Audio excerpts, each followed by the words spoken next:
Na verdade, tudo começou quando Deus criou o homem do pó da terra, soprou nas suas narinas, colocou o seu sopro de vida dentro dele, e o homem passou a ter alma, a ser alma vivente. Como disse C.S. Lewis,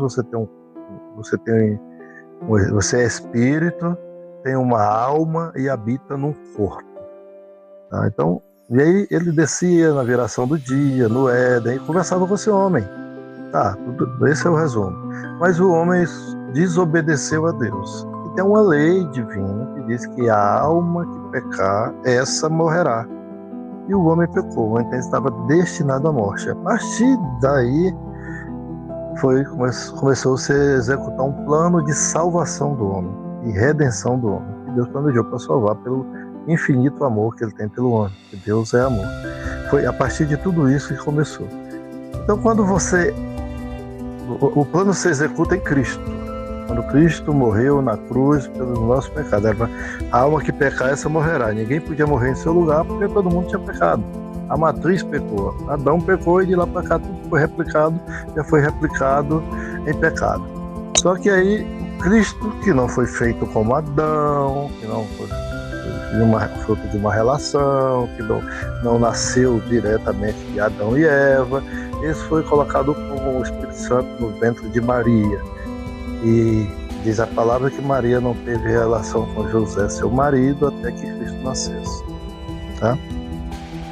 Enfim, então Cristo não teve pecado, não nasceu em pecado. Então ele podia morrer pelo pecado de alguém, já que ele não tinha que morrer pelos seus próprios. Resumo é isso. Aí Deus, planejando essa salvação desde a eternidade, uns chamam de eleição, para Efésios 1, 4 a 5. Executou-a por meio do sacrifício de Jesus Cristo, que é a redenção, está em Efésios 1, 7, 1 Pedro 1, 18. E revelou o seu plano na pessoa de Jesus Cristo, o seu ministério aqui na terra. Efésios 3, 3, Colossenses 1, 26. E capacita os crentes a viverem essa salvação por meio do Espírito Santo, que é quando você nasce de novo, o momento em que você entende que é pecador, precisa dessa salvação e aceita o sacrifício de Cristo como para Cristo se tornar o seu único e suficiente Salvador. Esse é o plano de salvação, de resgate do homem. A partir daí, aí começa, aí não termina, aí começa um processo de santificação, porque a palavra diz que sem santidade ou sem santificação ninguém verá a Deus. Então a santidade passa a ser um estilo de vida, essa santificação. Sem santidade ninguém verá a Deus. Levítico 11, 44. Também diz que sede santo, porque eu sou santo. Hebreus 12. Segui a paz com todos e a santificação, sem a qual ninguém verá a Deus. Sede santo em todo o vosso procedimento. 1 Pedro. Então essa santificação é primordial nesse período que você vive aqui na terra, até ser chamado aos céus, abandonar o corpo, seu corpo aqui na terra, e o espírito volta a Deus que o deu, e a alma, essa que Deus está querendo salvar, e depende da sua vontade, depende de você também. Porque a salvação é uma dádiva quando você aceita Cristo. Mas como diz Paulo, desenvolvei a vossa salvação. E essa santificação, esse é um processo, é um estilo de vida, não é um evento. Ela mostra quem nasceu de novo. A santidade não é um acidente, ela é o resultado de uma guerra diária contra o pecado, travada no quarto de oração, nas decisões secretas, nas renúncias silenciosas, é na solidão. Custa noites de oração, jejuns, lágrimas, alianças. Os homens serão egoístas, avarentos, presunçosos, arrogantes, blasfemos, desobedientes aos pais, ingratos, ímpios. Essa é a natureza caída do homem, segundo Timóteo 3:2. E a santificação combate tudo isso, vem contra tudo isso. E é pelos seus frutos que a conhecereis. Não é botando a mãozinha na frente do peito, se fazendo de santo. Pelos seus frutos conhecereis quem é santo e quem não é. Que Cristo possa ser visto em nós. A alegria de viver limpo diante de Deus. Cristo foi visto como um homem santo, porque ele de fato era santo. Ele não dizia que era santo. e nem mostrava isso, ele era santo. Então ele é santo, né? Então 1 Coríntios 5,31 diz que é abrir mão de respostas ácidas, mesmo quando temos razão para, para não abrir mão, perdoar ofensas. Perdoar ofensas. No cristianismo prático, o cristianismo que não custa nada, não vale nada, é negar-se a si mesmo. Ser discípulo tem um custo, levar sua cruz. É aqui que muitos se afastam. Se Cristo não é Senhor de tudo na sua vida, Ele não é Senhor de nada. Não tem como encaixar Cristo na sua agenda. Cristo é a agenda, é a vida. E você vai encaixando sua vida, mas tudo é a partir de Cristo, Ele é a base. Ser discípulo, o Evangelho foi feito para transformar, não para entreter. Quantos de nós viveríamos a fé se o preço fosse perdas, rejeição ou morte? João 14,15 diz que se me amardes, guardareis os meus mandamentos. Os primeiros apóstolos, com exceção de João, todos eles morreram no nome desse Evangelho. Quantos de nós declararíamos que somos cristãos se estivéssemos diante da morte, diante de perda da família? Então, a fé que não leva à obediência desse Evangelho, ela não é fé, é presunção. O Evangelho de Cristo, ele não forma plateia, mas ele forma exércitos. Pessoas que estão dispostas a morrer pelo que acredita. O discípulo observa como o mestre faz e replica com amor. Jesus Cristo, ele era a palavra. Aqui você precisa conhecer o Cristo para poder se tornar como Cristo, cada dia mais parecido com Ele. Então você começa lendo a Bíblia, que lá diz como Cristo agia. O Espírito Santo que está dentro de você vai equilibrar as coisas, porque antes você nem tinha opção. Você era escravo do pecado. Mas com o Espírito Santo dentro de você, depois que você aceita Jesus Cristo, aí você tem uma chance.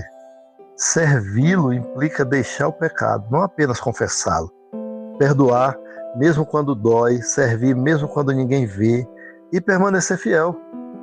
Priorizar o reino em decisões diárias, o reino de Deus, no trabalho, no casamento, nas amizades, nas finanças, como Cristo viveu aqui na terra. Isso é a santificação que a gente busca. E não pergunta, isso é permitido?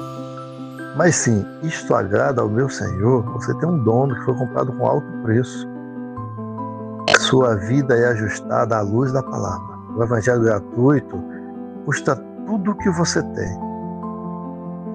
É o Senhor quem governa a sua vida. Ele é gratuito para você, mas Cristo pagou um alto preço. Então a renúncia é a parte inevitável da caminhada.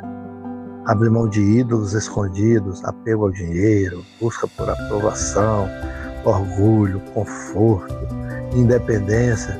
Se Cristo não é Senhor de tudo, Ele não é Senhor de nada. O Cristo é a agenda. Uma vez que não muda a sua vida, provavelmente esse Evangelho não salvou a sua alma. O verdadeiro discipulado se vê na vida diária. Como se age numa ofensa, como se lida com o dinheiro, como se ama o próximo, como se perdoa quem não merece. O objetivo é que Cristo seja plenamente formado em nós. O cristão maduro não é levado por todo o vento de doutrina. Imaturidade espiritual é um dos maiores perigos que ameaçam a fé. Saber a diferença entre o certo e o quase certo precisa de discernimento. A maturidade espiritual é a capacidade de viver e explicar a verdade em amor. Não é fé declarada, mas fé vivida. Perdoar é um ato de guerra espiritual, porque quebra as cadeias que o inimigo quer nos manter presos. Um cristão não é medido pela altura a que sobe nos momentos de êxtase espirituais, mas pela firmeza com que anda nos caminhos comuns da vida. Cristo não é apenas um detalhe em nossa agenda. Quantas Palavras nossas feriram em vez de edificar. Quantas vezes entristecemos o Espírito Santo, não por um ato escandaloso, mas por pequenas desobediências repetidas? Estamos apenas falando de amor ou estamos vivendo esse amor em atos de perdão, generosidade e verdade? Não podemos ser neutros. A verdadeira natureza de um homem é revelada nas encruzilhadas da vida. Grandes dificuldades, aflições, tentações. Ser próspero é algo terrivelmente perigoso, pois a prosperidade é uma carga difícil de carregar. As provações são um solo fértil para pecar. Se você vive como um pecador, você pagará como um pecador. O cristão verdadeiro, em Efésios 4, diz que sem isto, a igreja não viram clubes religiosos. A graça que não transforma o homem é uma graça que o homem nunca a recebeu. Sem o Espírito Santo, vou repetir, sem o Espírito Santo de Deus, sem essa santidade, sem essa santificação, sem as características que está lá em Efésios 4, as características de cristão que está em Efésios 4, as igrejas viram clubes religiosos, os pastores são apenas gestores e consumidores, os cristãos que sentam lá são consumidores, os pastores são gestores, sem essa transformação, sem a graça que não transforma o homem, é uma graça que o homem nunca recebeu. O que você é no escuro, quando ninguém está olhando? Autenticidade e caráter são características de quem é santo. Sem coerência, qualquer obra será frágil e vulnerável. Seu chamado não é para apenas crer, mas para viver.